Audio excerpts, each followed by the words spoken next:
Most people know Oregon State Hospital as the place where One Flew Over the Cuckoo's Nest came to life. But the real hospital was never just a movie set.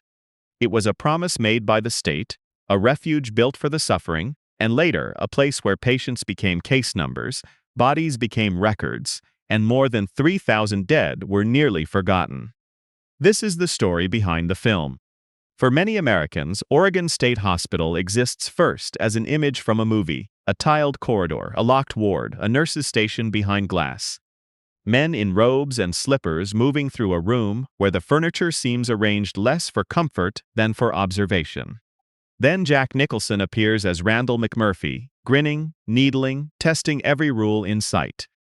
Across from him is Nurse Ratched, calm and immaculate, the voice of order without warmth. The building around them feels less like a hospital than a machine, built to reduce men into silence. That is the Oregon State Hospital most people remember. But it is not the whole hospital. It is not even the beginning of the hospital. When One Flew Over the Cuckoo's Nest was filmed in Salem, Oregon, in 1975, the production did not recreate an institution on a Hollywood soundstage. It entered a real one. The Oregon State Hospital was still operating. Patients still lived there. Staff still reported for work. Meals were still served. Medication was still given. Doors were still locked and unlocked. And beyond the lights and cameras, the older rhythm of the hospital continued. That fact gives the film its strange power. The walls behind the actors were not imagined walls. They had already held almost a century of state history. By the time the film crew arrived, Oregon State Hospital had been standing in Salem for more than 90 years. It had opened in the 19th century, when American states still believed that large public asylums could be instruments of care, order, and moral progress. It had been built with confidence, expanded under pressure, filled beyond its original promise, and reshaped by changing ideas about mental illness, poverty, crime, public responsibility, and fear. To the audience, the building became famous in a single year.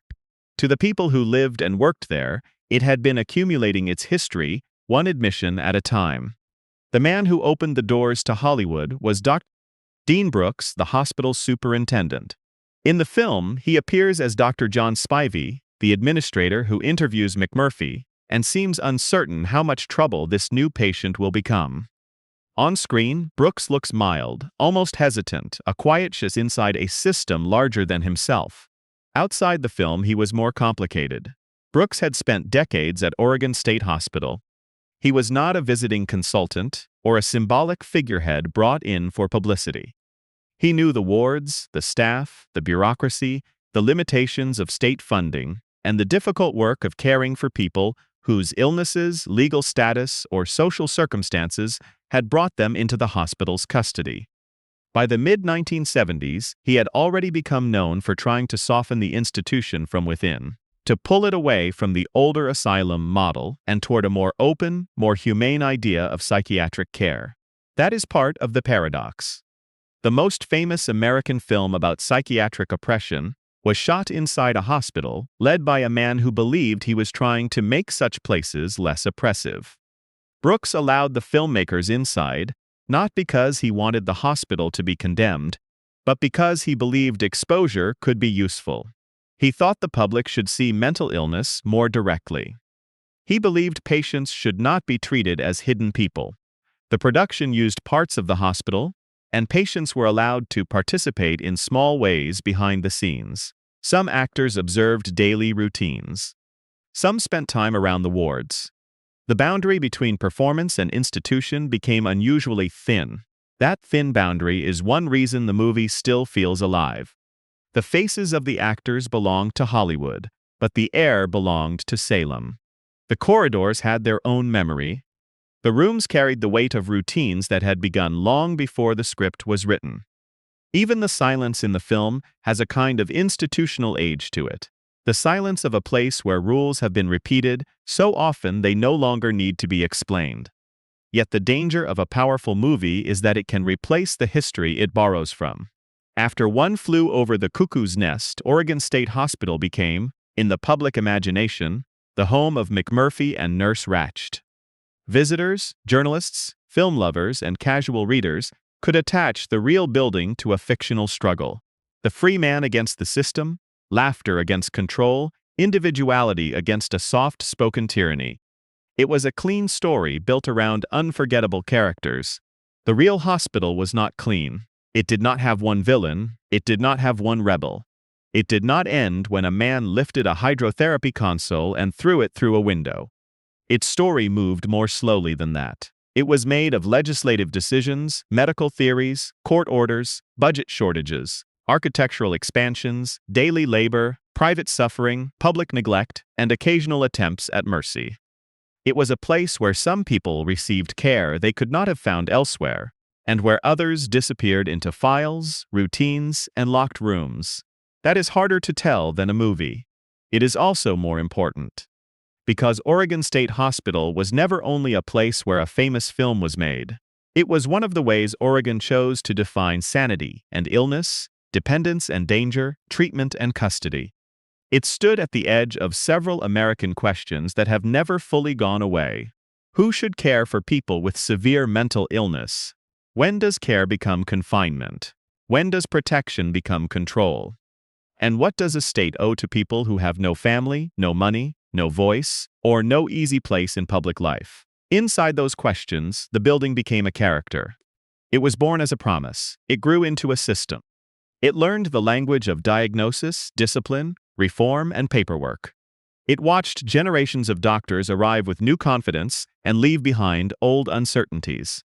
It held patients who came voluntarily, patients sent by courts, patients brought by families, patients with nowhere else to go, and patients whose names would one day be nearly lost. The movie gave the hospital an image.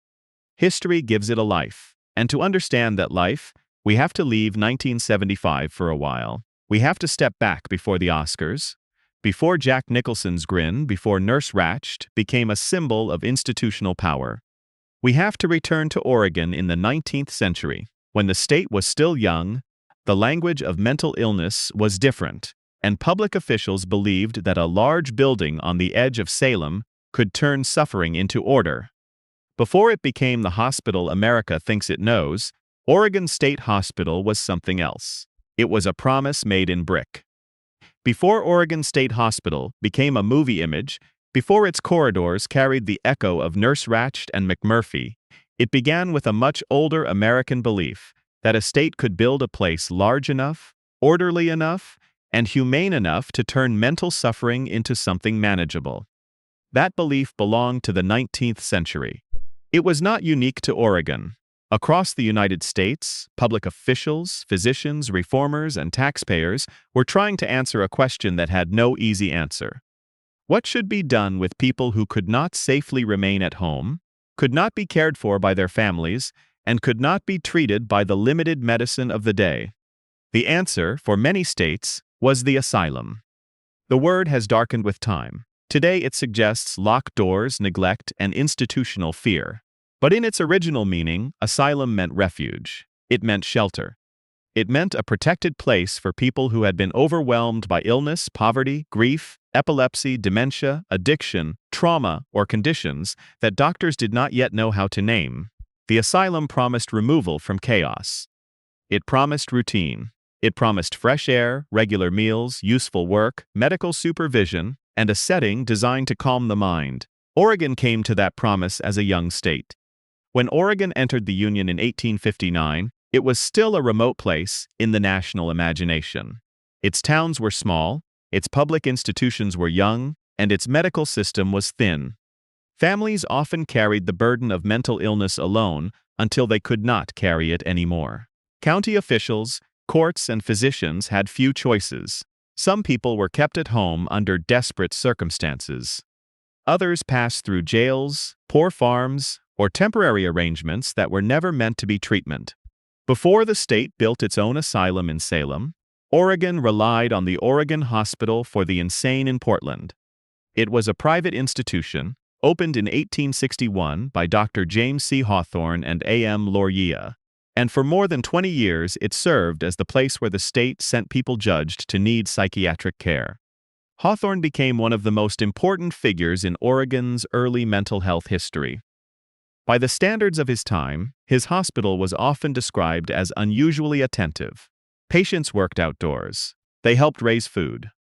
They lived under a philosophy that believed occupation, order, and physical surroundings could steady a troubled mind. It was still an institution. It was still a place where liberty could be taken away through legal and medical authority. But it also carried the reform language of its age. The hospital was not supposed to be a dungeon. It was supposed to be a retreat from disorder. That distinction mattered. The early asylum was built on a moral idea as much as a medical one. Doctors believed that environment had power. Architecture was not just decoration, it was treatment. A well-run institution would separate patients from the pressures that had unsettled them. Long corridors, regular schedules, gardens, wards, dining rooms, workrooms, and carefully arranged grounds all belonged to a theory of recovery. Sunlight and air were not luxuries, they were part of the cure. But the arrangement in Portland also created unease. A private hospital was receiving public money to care for people under state authority. That meant politics entered the question. Cost entered the question. Control entered the question. As Oregon matured, legislators began to ask whether the state should continue paying a private institution to perform one of its most serious public duties. The issue was not only money, it was power. If the state could commit a person, confine a person, and define that person as insane, then perhaps the state should also own the walls in which that decision was carried out. By 1880, the debate had shifted towards Salem. Salem was the capital, and that mattered. To place the asylum there was to bring mental illness into the architecture of state government itself. The capital made laws. The courts interpreted authority. The asylum would hold the people whose lives had been formally placed under that authority. It was not hidden in the wilderness. It was part of the state's public machinery. When the new Oregon State Insane Asylum opened in 1883, it represented confidence. It stood as proof that Oregon had become the kind of state that could build its own institutions. The building was large, formal, and symmetrical, shaped by the asylum architecture of the period. It suggested discipline without looking like a prison. Its design implied that suffering could be sorted into wings, wards, schedules, and records. A person could arrive in distress and be absorbed into a system that knew where to place him, when to feed him, when to wake him, when to put him to work, and when to call him improved. That was the promise. In October of 1883, the promise became physical. Hundreds of patients were moved from Portland to Salem by rail. The scene is difficult to imagine without simplifying it.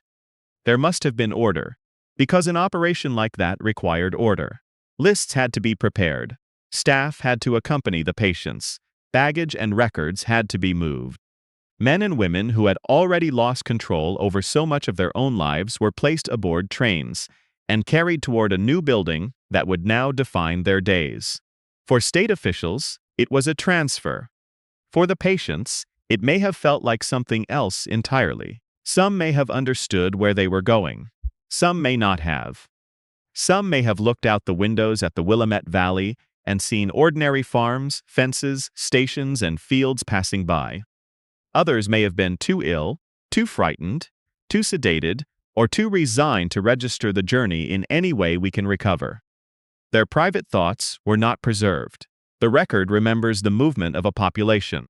It does not remember each mind inside the train. That gap is important. Institutions are very good at preserving numbers.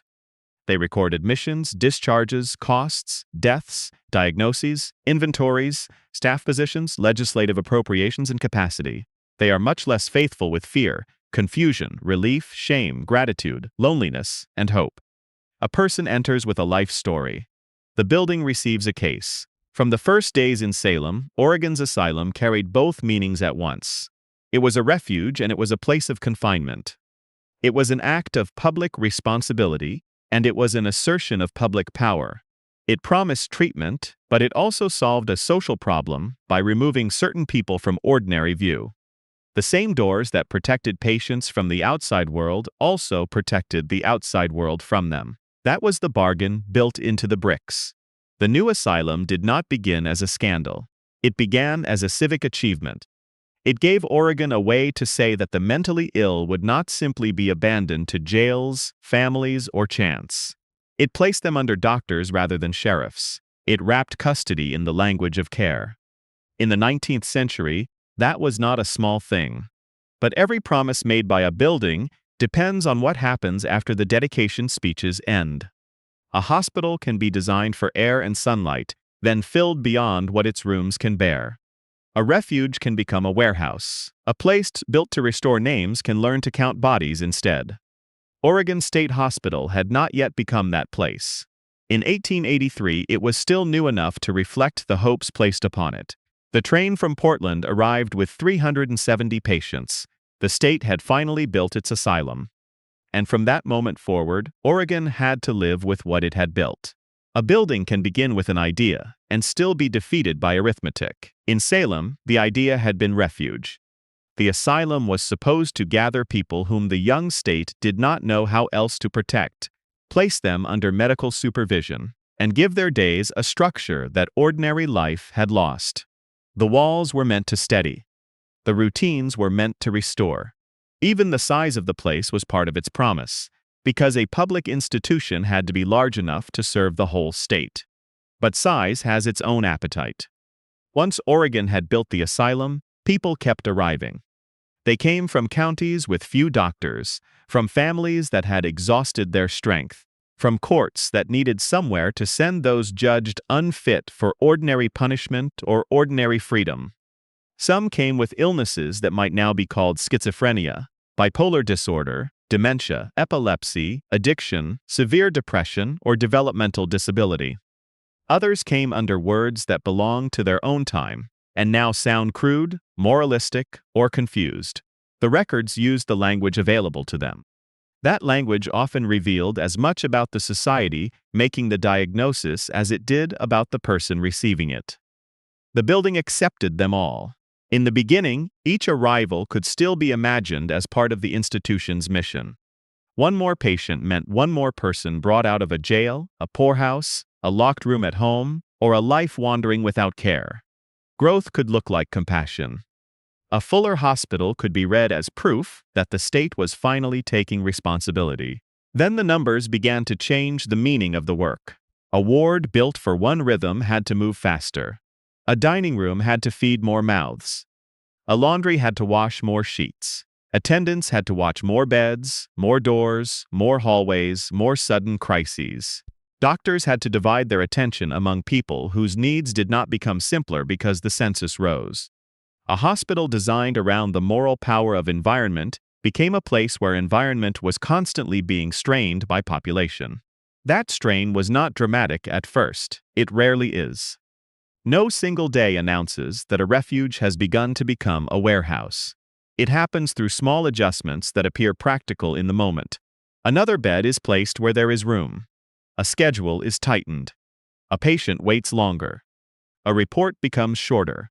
A ward rule replaces a personal conversation.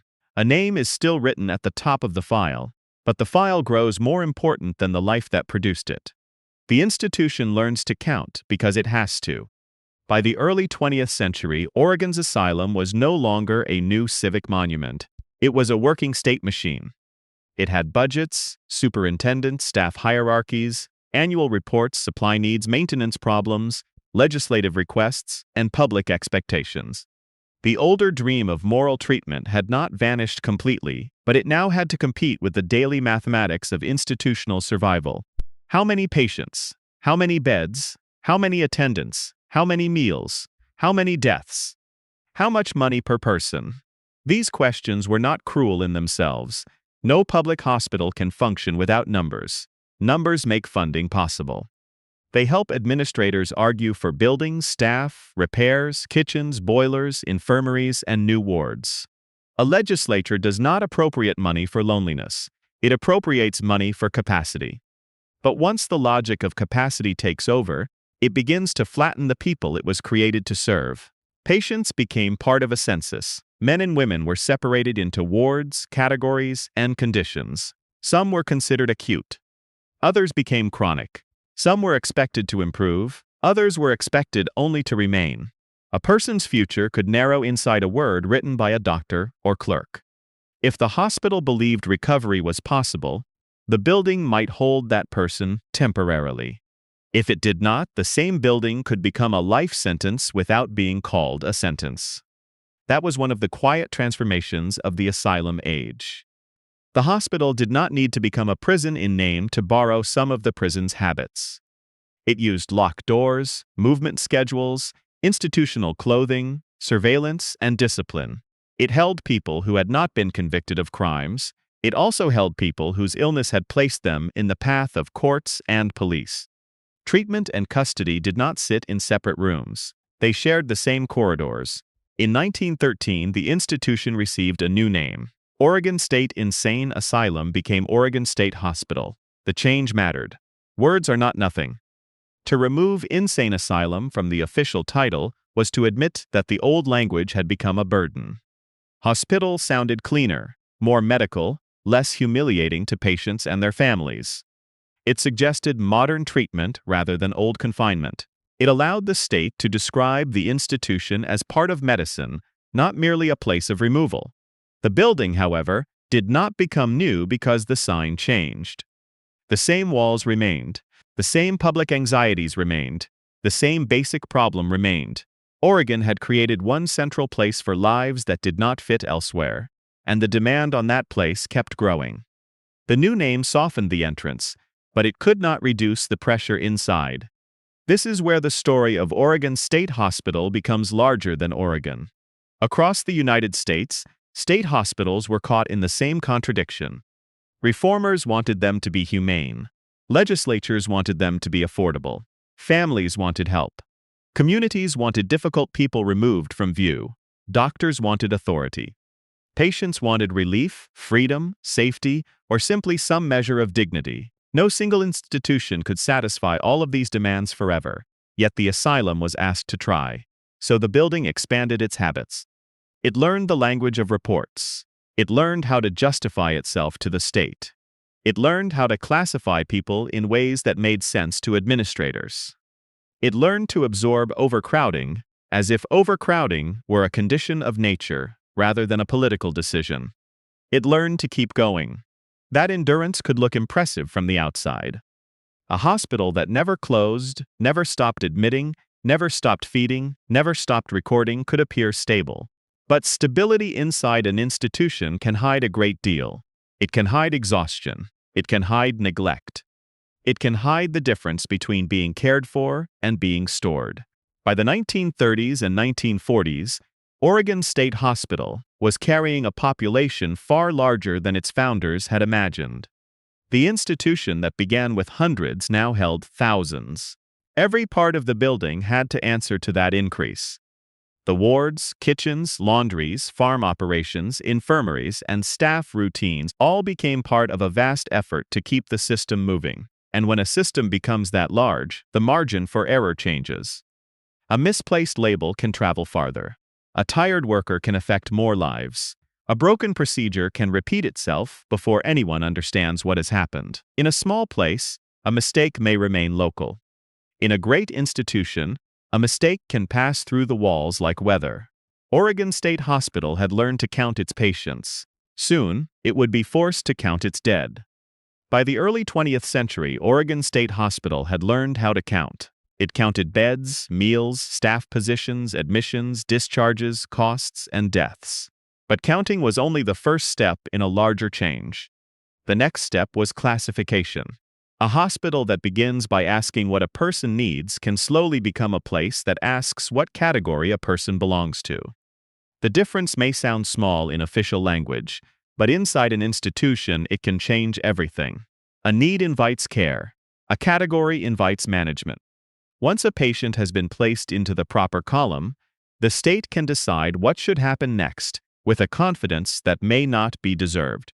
This was the age when many American officials believed social problems could be solved through science, if only science were given enough authority. Poverty, crime, disability, mental illness, sexual behavior, dependency, and family instability were increasingly discussed not only as hardships, but as defects that might be inherited, measured, prevented, or removed from the future. The language was modern. The consequences were old and severe. It was called eugenics. To understand what eugenics meant inside a place like Oregon State Hospital, it is important not to imagine it only as a fringe idea whispered by cruel men in dark rooms. In the early decades of the 20th century, eugenics was often spoken in the bright language of reform. Its supporters described it as public health, social improvement, economy, responsibility, and protection. They said the state could reduce suffering by preventing certain people from having children. They said families would be spared. They said taxpayers would be spared. They said future generations would be cleaner, stronger, and less burdened. The cruelty was carried in respectable words. Oregon was not alone in this. Many states passed sterilization laws during the Progressive Era, when confidence in expert government was high and faith in hereditary explanations was widespread. Courts, physicians, legislators, and boards were given power over people who had very little power over them. The people most exposed were the poor, the disabled, the institutionalized, the imprisoned, and those whose behavior fulfilled the moral expectations of the time. In Oregon, the movement had determined advocates. Among them was Dr. Bethania Owens Adair, a physician and public reformer whose life does not fit neatly into a simple moral box. She supported women's suffrage and argued for women's place in public life. She also became one of Oregon's leading voices for sterilization laws.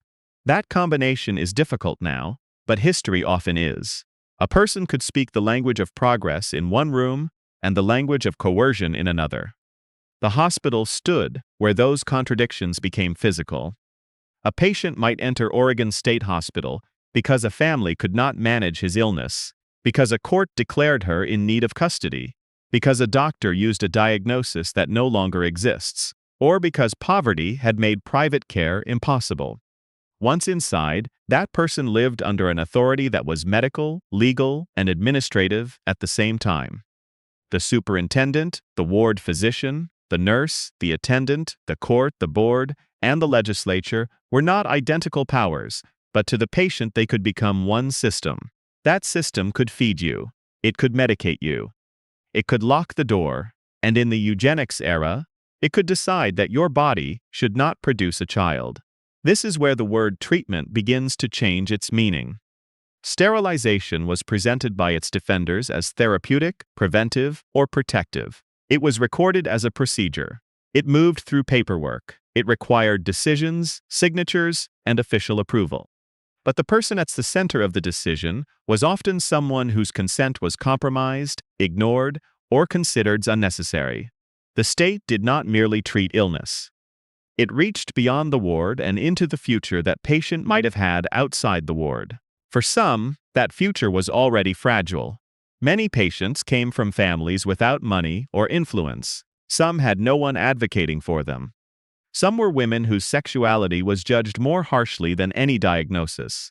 Some were men labeled dangerous, defective, or unfit by a society that trusted its own categories too much. The hospital record could make such people appear simple. A name, an age, a diagnosis, a recommendation. But no life is as simple as the form that contains it. That is the quiet violence of bureaucracy. It makes extraordinary power look ordinary. Inside the hospital, the daily world continued. Breakfast was served. Beds were made. Attendants walked the corridors.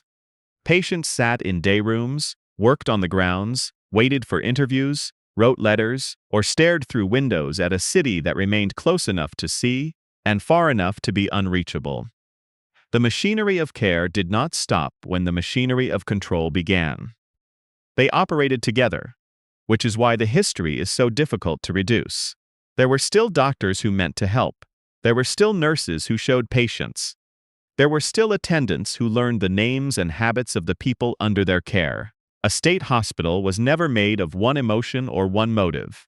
It contained kindness, fatigue, ambition, ignorance, tenderness, fear, and obedience. But good intentions could not erase the structure. When a law gives an institution power over the body, the moral burden changes. The building is no longer only a refuge from the world. It becomes an instrument through which the world edits the lives of those inside. Oregon State Hospital, built to receive the suffering, became part of a larger state project that sorted people according to value, risk, heredity, productivity, and perceived worth. The language of medicine helped make this possible. A diagnosis can open the door to treatment, but it can also become a mark that follows a person into every official decision. Once a patient was described as defective, chronic, feeble-minded, dangerous, or incurable, the description could harden into destiny. The institution could stop asking what might restore the person and begin asking how society might be protected from them. That question would haunt American mental health care for generations. When does protection become control? When does treatment become punishment? When does a hospital become the place where the state does what ordinary citizens would not want to see done? Oregon would one day apologize for the forced sterilizations carried out under its authority. The apology mattered, but it came after the lives had already been changed. It came after the operations, after the files, after the signatures, after the patients had aged or died, after many families that might have existed never did. A state can acknowledge a wrong. It cannot return a stolen future. By the time Oregon State Hospital reached the middle of the 20th century, it carried these histories inside its walls. The asylum had become a hospital in name. The hospital had become a system in practice. The system had become powerful enough to confuse custody with care and prevention with mercy. And yet the building still had to perform the ordinary duties of every institution. It still had to wake people in the morning. It still had to clean the wards. It still had to prepare the meals.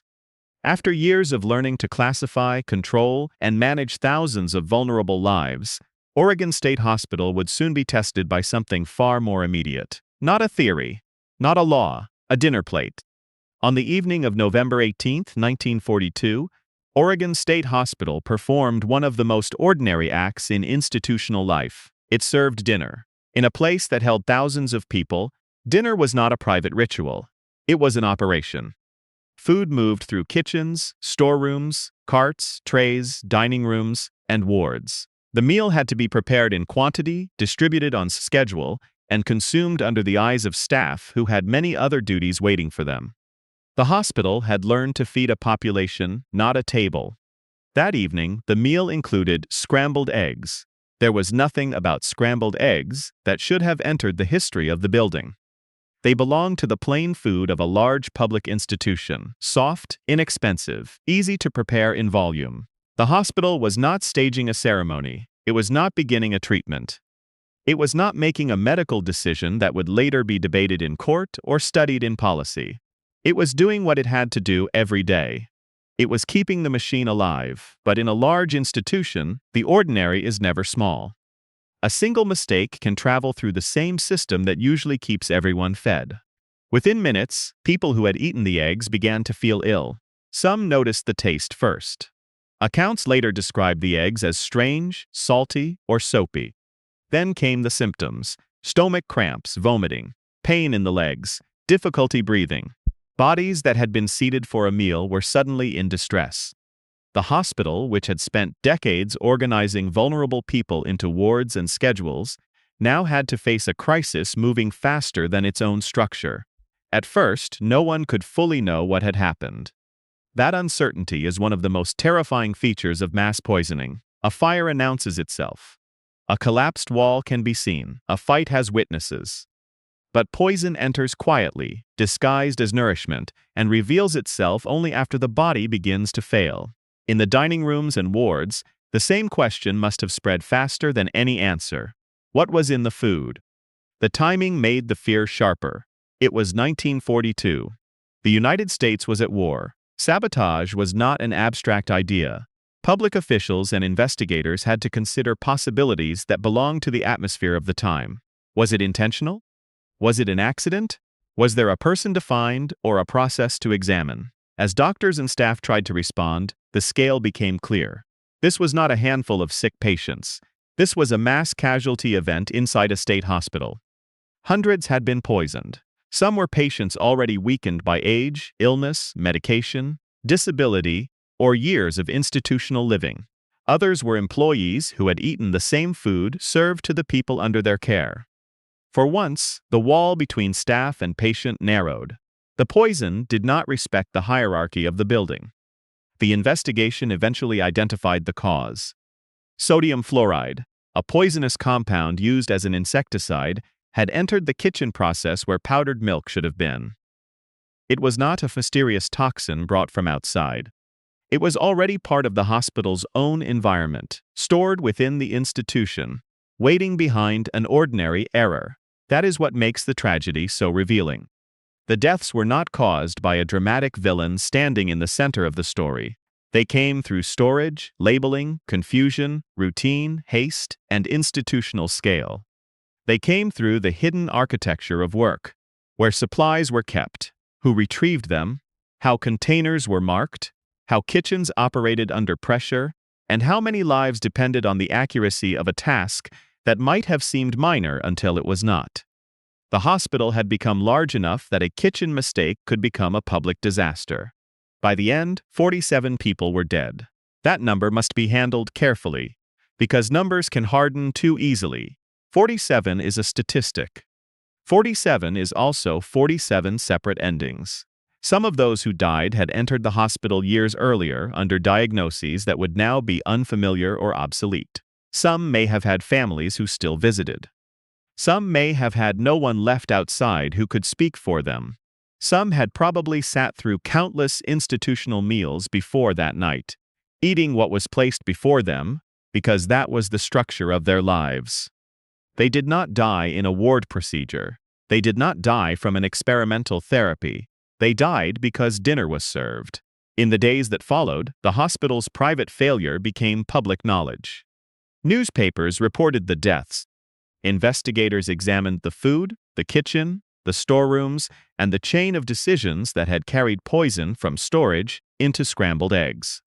The building that usually kept its patients behind institutional boundaries could not contain this story. The tragedy crossed the property line and entered the city, the state, and eventually the broader history of food safety and poison regulation. That is one of the consequences beyond the hospital. Oregon State Hospital's poisoning was not only remembered as a local disaster, it became evidence of a larger danger, that poisonous substances, if poorly labeled or carelessly stored, could move into daily life with catastrophic results. The dead of Salem became part of a later public argument about how dangerous chemicals should be marked, controlled, and kept away from food. But no regulation could undo what happened that evening. The hospital still had to continue. Institutions do. After a mass death, the floors are cleaned. The kitchen is inspected. Staff are questioned, reports are written, bodies are removed, families are notified where families can be found. The survivors return to beds, wards, and schedules. The building absorbs the event, not because it has healed from it, but because it has no other choice. This is one of the coldest truths about institutional history. A catastrophe may transform the public record, but inside the walls, routine often resumes with terrible speed. Breakfast must still be prepared. Medication must still be given. Doors must still be locked. Someone must still count the living. For Oregon State Hospital, the poisoning exposed something deeper than a failed meal. It showed what happens when human beings become dependent on a system too large for any one of them to see whole. A patient in a dining room could not inspect the storeroom. A frail man on a ward could not question the chain of supply. A woman handed a tray could not know that the food in front of her carried a substance meant for insects. Institutional life required trust from people who had little power to refuse. That trust was broken at the table. The tragedy did not erase the hospital's original promise, but it changed the moral weight of that promise. A building that claims custody over vulnerable lives assumes responsibility for every ordinary detail of those lives, not only treatments, not only diagnoses, not only locked doors and discharge decisions. Food, labels, shelves, supervision, and time. Care is made of details, so is neglect. By the middle of the 20th century, Oregon State Hospital had passed through several transformations. It had been a refuge, a state machine, a classifier of bodies, and now the site of one of the deadliest institutional poisonings in American history. Yet the hospital would not remain frozen in that night. A new generation of administrators and physicians would arrive with a different vocabulary.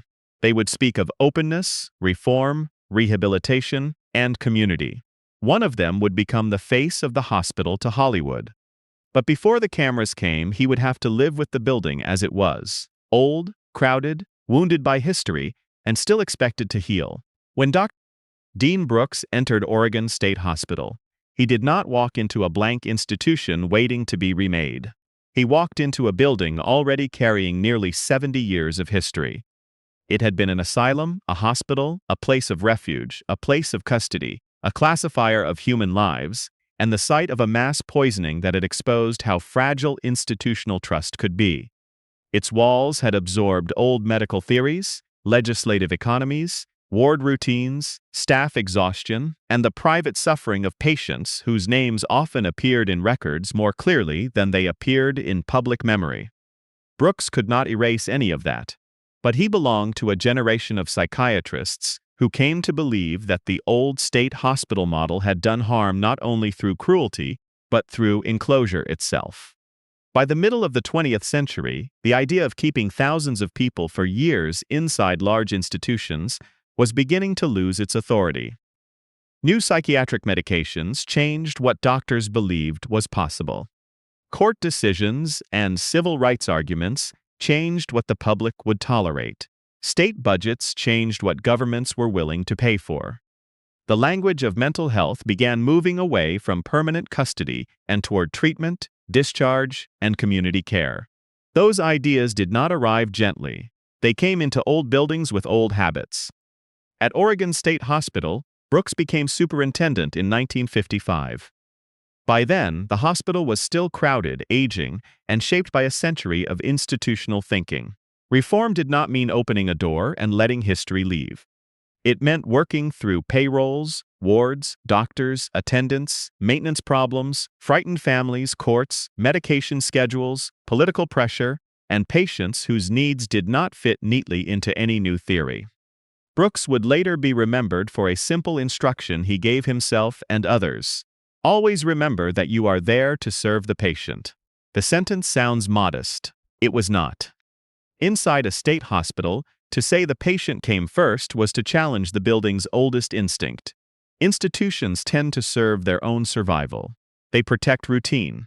They preserve hierarchy. They reward obedience, speed, and order because those things make large systems easier to run. A patient-centered hospital had to ask a different question. Not only what keeps the ward quiet, but what gives the person a life. That was the difficult part. The patients at Oregon State Hospital were not an abstraction. Some had lived there for years. Some had arrived through the courts. Some had been diagnosed in a language that was already changing. Some were elderly. Some were young. Some were deeply ill. Some were lonely, dependent, institutionalized, or afraid of the world outside as much as they were tired of the world within. Reformers sometimes spoke as if every locked door could be opened into freedom. Brooks knew it was not so simple. A patient could leave a ward and still have nowhere to go. That is why his reform has to be understood as both sincere and limited. He was not standing outside the system, condemning it from a distance. He was inside it, trying to bend it away from its worst habits. He encouraged programs that gave patients more voice and more contact with ordinary life. He pushed against the idea that the hospital should exist only as a place of containment. He wanted staff to see patients less as diagnoses and more as people capable of growth, judgment, work, embarrassment, humor, fear, and courage. In 1972, that belief took one of its most unusual forms. Brooks joined with the climber Lute Gjerstad to send 51 Oregon State Hospital patients into the wilderness of eastern Oregon for 16 days. They were accompanied by 51 staff members and guides. The idea was experimental, and by ordinary institutional standards, almost reckless. These were not simply mild patients chosen for a pleasant outing. Many had been considered chronic. Some had been institutionalized for long periods. Some had histories that frightened the public, and even frightened the people assigned to cover the trip. The hospital took them beyond the perimeter. That phrase matters. Beyond the perimeter meant beyond the architecture that had defined them. No ward door. No long corridor. No nurse's station at the center of the room. No hospital window separating the patient from the landscape. Instead, there were rivers, campsites, climbing routes, sleeping bags, weather, meals prepared outdoors, and the practical dependence that wilderness creates. A person who had been watched for years might now have to help tie a rope, carry supplies, paddle water, or wait while someone else found footing on rock. The trip did not cure mental illness. It did not solve the state's failure to build enough community care. It did not make the old hospital harmless. But it revealed something the building often concealed. Patients could become different when the setting changed. Staff could become different too. In the woods, the hierarchy did not disappear, but it loosened. A patient might show steadiness. A staff member might need help. A person known in the hospital by symptoms might be seen for a moment through competence. The experiment suggested that some of what institutions called illness was made worse by institutional life itself. The passivity, the surveillance, the repetition, the narrowing of identity until a person became only a patient. For Brooks, this was not a sentimental lesson. It was a clinical and moral one. The hospital could not claim to restore people while keeping them forever inside the conditions that diminished them. And yet, when the campers returned, the building was still there. That is the burden of impossible reform. A single program may prove a truth, but a state system has to be rebuilt around that truth before it can last. Oregon State Hospital still depended on funding decisions made elsewhere. It still received people whom other systems had failed. It still had locked spaces, difficult patients, tired staff, and a public that often wanted humane care in theory and distance in practice. Brooks could open parts of the institution, but he could not make society ready to receive everyone who walked out. By the mid-1970s, the hospital had changed in visible ways. Its population had fallen dramatically from the height of the old institutional era. Wards that once would have been full were empty. The old building, no longer packed to the same extent, had space that could be given over to something strange, a film crew. That was how Hollywood found Oregon State Hospital. When the makers of One Flew Over the Cuckoo's Nest came looking for a real psychiatric hospital, Brooks did not turn them away. He saw, or believed he saw, a chance for public exposure. The film could bring attention to mental illness. It could show patients as people, rather than shadows hidden behind state walls. It could perhaps do what reformers had long struggled to do, make the public look. But a camera does not simply reveal a place. It chooses what kind of truth it is prepared to see. Brooks opened the hospital because he believed in visibility. The film would use that visibility to create one of the most powerful images of institutional control in American culture. Between those two intentions, Oregon State Hospital crossed another threshold. It became not only a hospital with a history, but a symbol other people would use to explain their fears. When One Flew Over the Cuckoo's Nest opened in 1975, Oregon State Hospital left the quiet geography of Salem and entered American memory. The film did not make the hospital famous in the way a landmark becomes famous. It did not invite admiration for stonework, gardens, staircases, or civic ambition. It made the building famous as a feeling, control, silence, medication, routine, the soft voice of authority. The patient who laughs too loudly and is slowly brought under the weight of the institution. By the spring of 1976, the movie had become more than successful. It had become a cultural event. It won the 5 major Academy Awards: Best Picture, Best Director, Best Actor, Best Actress, and Best Adapted Screenplay. Jack Nicholson's McMurphy became a symbol of defiance. Louise Fletcher's Nurse Ratched became something even larger, a name Americans could use whenever care appeared to hide domination. That kind of fame is powerful. It is also dangerous. A movie can give a building a face, but the face may not belong to the building alone. Nurse Ratched was fiction. McMurphy was fiction. The ward was designed for drama, shaped by Ken Kesey's novel, Bo Goldman and Lawrence Haubin's screenplay, Milos Forman's direction, and the needs of actors and cameras. The story captured something real about institutional power, but it was not a documentary record of Oregon State Hospital. Dean Brooks understood that distinction. He had first disliked the novel because he believed it misrepresented the hospital he was trying to reform. Later, he came to see the story less as a literal portrait and more as an allegory about the use and misuse of power. That shift allowed him to cooperate with the filmmakers, though it did not remove the risk. Once the film reached the public, Brooks could not control what people thought they had seen. The hospital became the place where America imagined psychiatric oppression. And yet, during production, the reality inside the building was more tangled than the image on screen. Brooks appeared in the film as Dr. Spivey. Other psychiatrists took minor roles. Patients were hired as extras or production assistants. Actors were allowed to observe hospital routines and shadow patients. Wards that had emptied during the decline of the old state hospital population became working film spaces.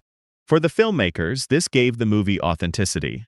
For the hospital, it produced a strange crossing of worlds. The institution that had once hidden mental illness from public view was now helping create a mass-market image of mental illness. The patients who had long been watched by staff were now near cameras, actors, lights, schedules, and a new kind of attention. Some participated, some observed, some became part of the atmosphere from which the film drew its force. But participation is not the same as authorship. The patients did not control the story. The movie did not belong to them. Its central drama belonged to McMurphy and Ratched, to rebellion and discipline, to male patients gathered around a ward where the emotional weather was organized by one unforgettable nurse. Women appeared in the film mostly at the edges, as nurses, aides, visitors, or figures connected to male desire and male crisis. The real Oregon State Hospital held women too. Their story was not the one America applauded on Oscar night. In 1976, a year after the film's release, photographer Mary Ellen Mark returned attention to the hospital in a very different way. During the making of One Flew Over the Cuckoo's Nest, she had worked as a set photographer. The experience drew her toward the lives that existed outside the movie frame. With writer and sociologist Karen Folger Jacobs, she gained access to Ward 81, the hospital's locked, high-security psychiatric unit for women. They lived there for 36 days. That detail matters because it separates Ward 81 from a passing visit. Mark and Jacobs were not simply stepping in for a controlled tour, taking a few pictures, and leaving with the impressions that institutions prepare for outsiders. They stayed. They watched routines repeat. They learned names. They occupied the edge between witness and intruder, close enough to see the women as people, but never free of the power imbalance created by the camera, the notebook, and the open door that allowed the visitors to leave. Ward 81 was not the ward America knew from the movie. There was no McMurphy at the center, no single rebel through whom the audience could experience the room. There was no clean contest between freedom and control. There were women considered dangerous to themselves or others, women whose lives had already been narrowed by illness, poverty, trauma, court involvement, family rupture, or the long consequences of being labeled unmanageable. Some were young, some were older. Some had spent years passing through systems that called themselves care only after other names had failed. Mark's photographs did not turn them into symbols as easily as the film had done with its characters. A photograph asks the viewer to remain with a face, not a diagnosis, not a plot function, a face, a body seated on a bed, a woman in a hospital gown, a patient looking into a mirror, another in a bathtub. Women grouped together in moments of boredom, tenderness, agitation, exposure, fatigue, and guarded dignity. These images did not offer the satisfaction of a dramatic escape. They offered the harder obligation of looking. That obligation is central to the real history of Oregon State Hospital. For decades, institutions had made certain people visible only to those assigned to manage them. Families might visit, doctors might examine, attendants might supervise, courts might commit, and clerks might record. But public attention came rarely, and when it did come, it often arrived through scandal, entertainment, or fear. Ward 81 forced a quieter question. What does it mean to see a patient without immediately turning her into a warning, a spectacle, or a case? The women of Ward 81 were not outside the history already told. They belonged to it completely. They lived inside the building born from Oregon's 19th century promise. They lived under the counting systems, the classifications, the policies, the reforms, and the old fears that had shaped the hospital for nearly a century. But their experience also revealed something the movie could not fully hold: the way institutional power fell differently on women. Women in psychiatric institutions were often judged through expectations about obedience, sexuality, motherhood, cleanliness, emotional expression, and social usefulness. A man who resisted might be read as dangerous. A woman who resisted might be read as disorderly in a more intimate way, as a failure of femininity itself. Her body, her speech, her clothing, her anger, her silence, even her desire for privacy could become evidence against her. Inside Ward 81, that history did not need to announce itself. It was present in the locked doors. This is where the movie and the photographs speak to each other without becoming the same thing. One Flew Over the Cuckoo's Nest gave America a story about institutional power that could be followed from beginning to end. Ward 81 gave America fragments of lives that did not resolve. The film had a climax. The photographs had aftermath. The film made Oregon State Hospital famous. The photographs reminded viewers that fame had not emptied the wards of real people. After the cameras left, Oregon State Hospital remained. Its public image had changed, but its deeper obligations had not. It still had patients whose stories would never become films, women whose names would be known only to staff, families, files, or the few outsiders allowed close enough to record them. It still had rooms where people waited, endured, improved, declined, disappeared, or simply continued. The movie taught America to recognize the hospital as a symbol. Ward 81 asked America to recognize the people inside it. But even faces can be lost. Even names can be separated from the bodies that carried them. And in another part of the hospital's history, the problem of being forgotten would take on a physical form: rows of copper urns, numbered, corroded, and waiting in the dark. For most of its history, Oregon State Hospital recorded the living. It recorded admissions, diagnoses, ward assignments, transfers, treatments, escapes, returns, discharges, and deaths. It reduced complicated lives into columns that could be stored, filed, and counted. That was how an institution remembered. It remembered through paperwork. But paperwork is not the same as memory. Memory requires a name to remain attached to a life. It requires someone to ask where a person came from, who loved them, who failed them, what they feared, what they missed, and whether anyone outside the walls still waited for them. Institutions rarely have room for that kind of remembering. They preserve what administration requires. They lose what grief requires. At Oregon State Hospital, the loss became physical. In 2004, during a tour of the hospital grounds, visitors came upon a place that seemed at first like storage. It was not a ward. It was not a treatment room. It was not one of the public spaces through which the hospital explained itself.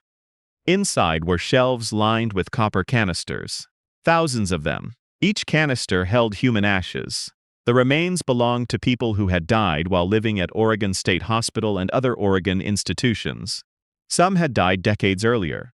Some had lived in psychiatric wards. Some had come from tuberculosis hospitals, training centers, prisons, or other state facilities. Their families had not claimed them, or could not be found, or had disappeared from the record. The state kept the ashes because there was nowhere else for them to go. For years, the canisters waited. They were not buried. They were not returned home.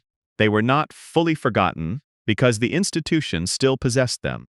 But they were not publicly remembered either. They existed in a middle state held by the government and absent from ordinary mourning. On the shelves, many were identified only by number. The person had become a container. The container had become a record. The record had become a problem deferred. Then time began to work on the copper.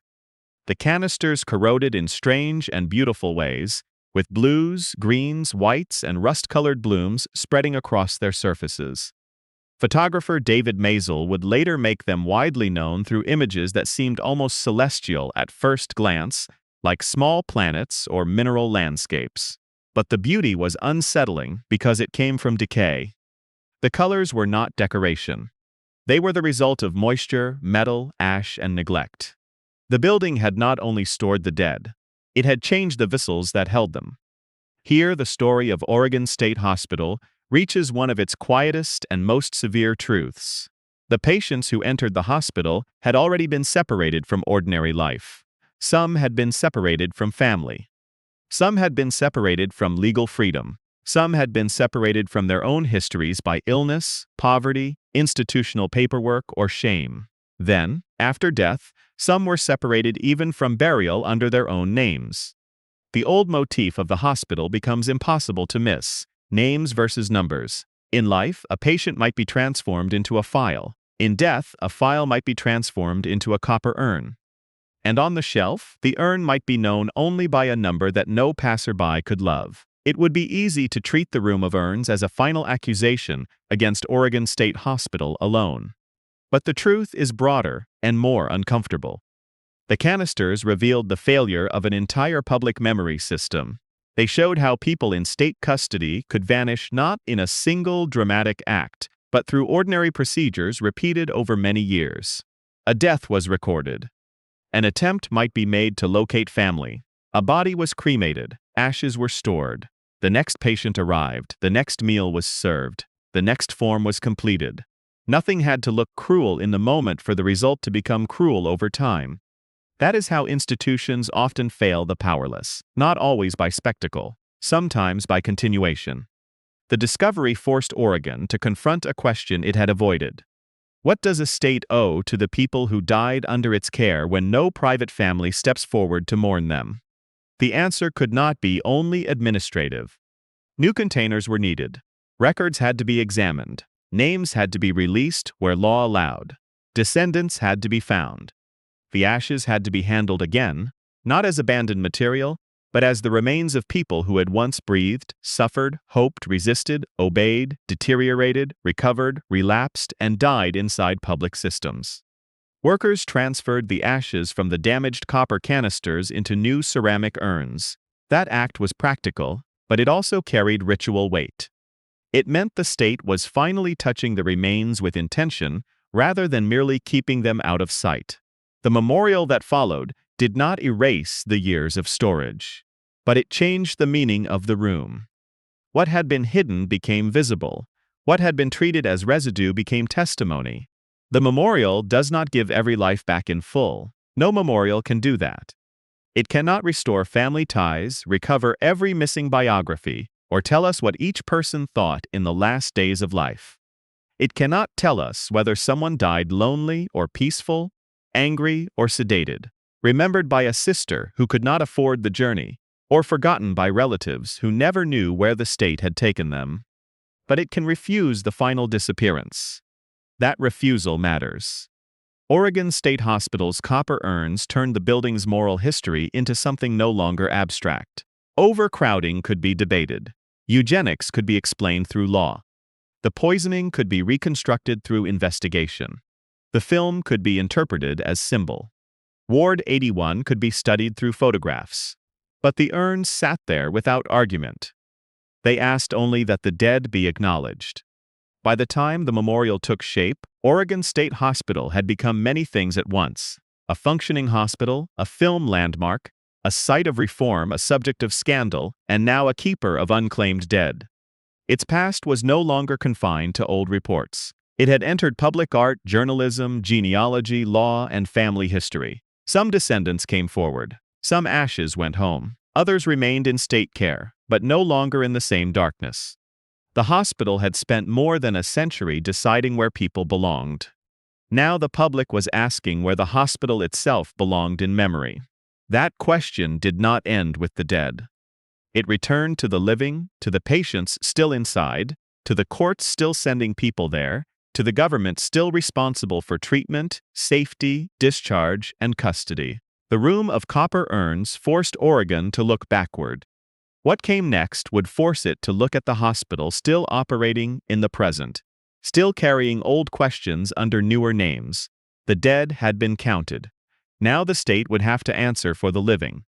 By the time the copper urns were brought back into public view, Oregon State Hospital had already survived several versions of itself. It had survived its birth as a 19th-century asylum. It had survived overcrowding, classification, eugenics, mass poisoning, reform, Hollywood fame, and the long embarrassment of the dead who had been stored instead of mourned. Many institutions disappear under the weight of histories like that. They are closed, demolished, renamed, or turned into ruins that allow the living to pretend the problem ended with the building. Oregon State Hospital did not disappear. That may be the most difficult part of its story. The hospital remained open because the needs that created it had not vanished. Severe mental illness did not vanish. Families in crisis did not vanish. Courts needing psychiatric evaluation did not vanish. Jails holding people too ill to stand trial did not vanish. Communities still wanted treatment, safety, and distance, often at the same time. The state could renovate buildings, change laws, revise policies, and soften language, but the old question remained at the door. Where should people go when no other system will hold them? In the early 21st century, that question returned with federal force. Investigators from the United States Department of Justice examined conditions at Oregon State Hospital and concluded that the institution had failed in fundamental obligations. The findings were not about one old scandal safely sealed in the past. They concerned the living hospital: safety, treatment, nursing care, restraints, seclusion, discharge planning, and the right of patients to receive care in the most appropriate setting. The language was official, but its meaning was plain. The hospital that had once promised refuge was still struggling to protect the people inside it. This is where Oregon State Hospital's history refuses a simple ending. It is tempting to tell the story as if the old asylum was dark, the modern hospital was enlightened, and the passage of time itself brought justice. But buildings do not become humane simply because the calendar changes.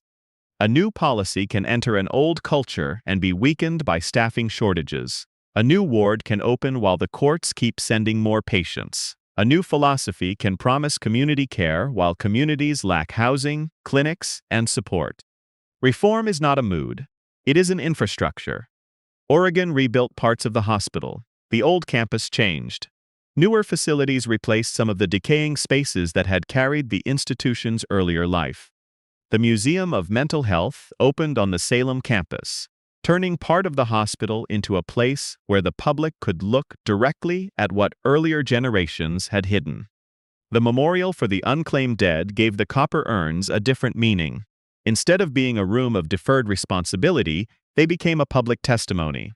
These acts mattered. A museum is not a cure, but it is a refusal to forget. A memorial is not justice, but it is a statement that the dead are not administrative leftovers.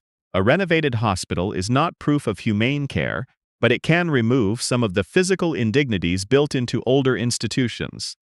Oregon State Hospital, in this later form, became a strange combination of functions: operating hospital, film landmark, museum site, court-ordered institution, public apology, and warning.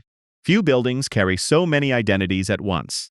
Yet the strongest pressure on the hospital did not come from memory alone.